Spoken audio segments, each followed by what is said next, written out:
Hello, welcome back to the channel. In this video I explain how to reset your Stash app password. So to reset your Stash app password follows this step.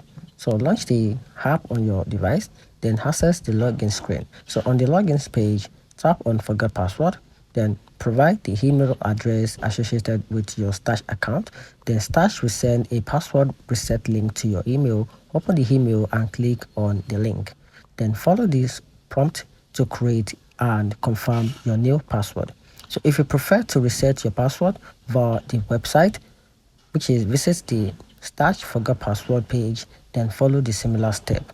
Additionally, two-factor authentication may be prompted to enter a verification code sent to your email or phone. So ensure you are using the correct email address linked to your Stash account. So if you don't see the reset email, check your spam or junk folder, and that's it.